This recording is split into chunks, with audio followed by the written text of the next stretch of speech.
Good Sunday morning. Welcome into the Sports Source. Man, are we jam-packed today? Tennessee practice keys. Going to go in-depth on Tennessee's offensive line.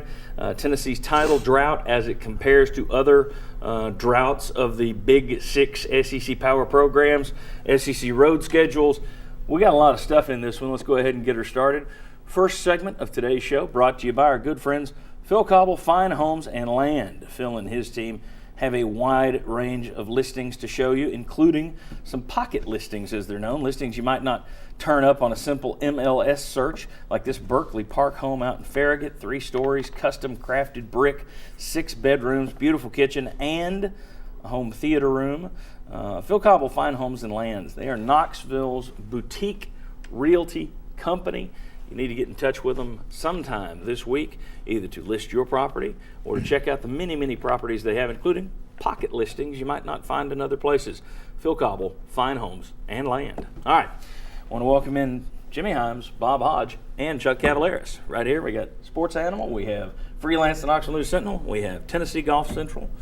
That's correct, right? And Media Mogul. And Media Mogul. As Vince pointed out. Didn't want to leave that out. All right. Welcome in, guys. Glad to have you all here. Practice underway for Tennessee. Team 118 has reported for duty. Just a couple of days so far, and the word on everybody's lips seems to be speed. New guys may be young. They might not be fully sculpted in terms of the weight they're eventually going to put on, the size. But even Butch Jones admitted this week that speed and athleticism are better, saying, quote, "I saw a much faster football team in all areas and moving around. Now it's being able to get off blocks and make plays, but just our overall team speed, I could see much improvement." Positive. Here's the question. How big a difference will improved speed make for Tennessee this fall? Do you want me to start? Anybody? I will go with about this much, and they need about this much. And I think the problem is something that he said, we need to be able to get off blocks, et cetera, et cetera.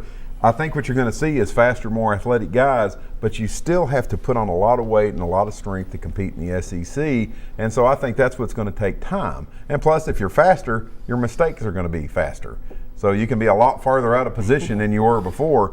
You can make up a lot of ground with speed. You can make up more ground, yeah. But I think that the bigger, stronger part of it is what's going to take them a little bit time to get there. Now, they got a little bit of a head start since so many of these guys showed up in the spring. Yeah. So you've got a little bit of a jump on that, but I think it's still going to be a year away and maybe even 2 years before you really see these guys blossom into what they potentially could be. Yeah, for the most part, I agree with Bob. I think that you have more speed on defense. The problem is play recognition. So if you don't read it right away, then your speed is a bit negated because you're not sure what to do. The other part of that is in the spring, most of the mid-termers came on offense. Now the defensive guys are coming in at this point. So a lot of those guys that you're looking at in the secondary that you hope are going to help, or at linebacker that you hope are going to help, they weren't here in the spring. They're coming in now. So I'm with Bob. I think it'll help some, not a great deal. Where it might help more is on special teams. Yeah, I'd give it more than this much, though. I mean, I think you're going to see it on the kicking teams. I think you're going to see it on the coverage. You're going to see it in some of your wide receivers where you were really hurting in playmakers. I think you're going to see it in secondary's going to be young but faster. Yeah, so I mean, I think you're going to see it more, and I hope you do. I mean, you need to be able to compete. But I would give it this, if this is the total of it, because what you've done, you're 1/4 faster. We've got one class. Right. That's where your speed. It's 1/4 or maybe 1/5 is faster. So you should see some improvement. I think you're going to have. Yes, you could be out of position. Yes, you could screw up. Last year you do that, you're done. They're going to the house. You got more recovery speed. So depending on how bad your mistake is, maybe you can make up some of the mistakes you made last year. But I don't think it's going to be a huge difference, even though it sounds positive. It's a step in the right direction.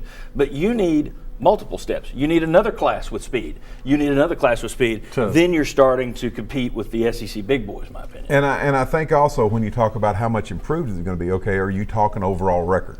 Is this speed, is it going with everybody thinking 5-7, 6-6 is probably where this team is, well, that's what you were talking about before they came in and say, wow, these guys are really fast.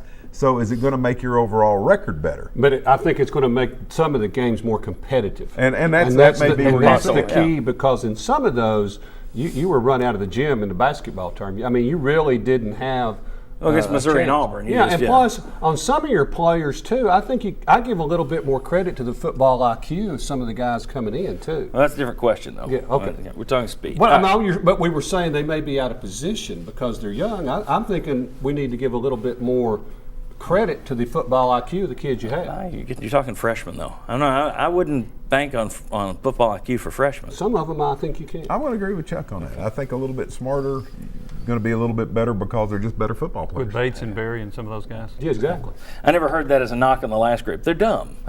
I heard they're slow. I heard they're not strong. I never heard they're dumb. Well, we didn't want to get personal. Okay. A couple of notes here. Charles Mosley, defensive lineman, out for the year. It now looks, well, I think it looked that way as soon as he had his car accident, but kind of confirmed. Butch Jones made it sound like he is done for the year. Cody Blank, still waiting for word in terms of the media on just the extent of his injury, his lower leg injury. They were going to do an MRI. I wonder if they've already gotten the results. Any ideas? You Don't heard know yet. anything? They were to have the MRI on Saturday, I think. So we'll see.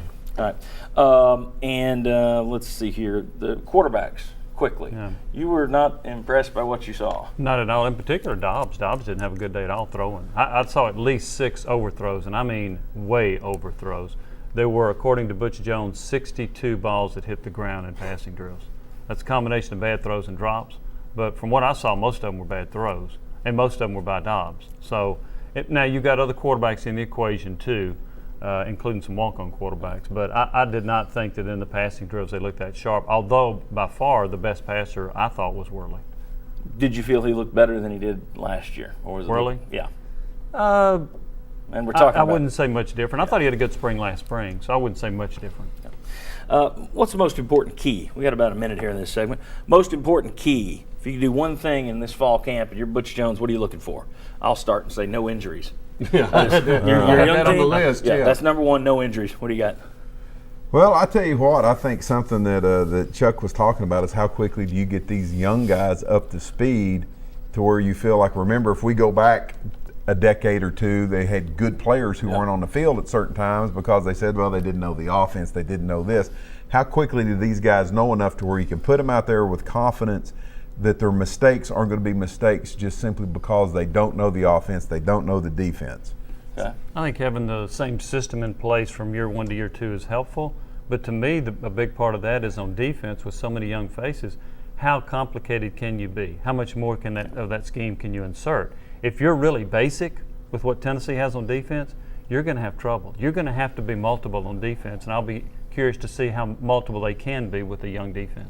And don't want to harp about it, but we've talked about the offensive line and all of the new starters. And one thing I don't think has been talked about enough is who are 2 or 3 of your key backups going to be with that group, because there very well could be some injuries there as well. Or you got to give somebody that isn't used to playing, a break.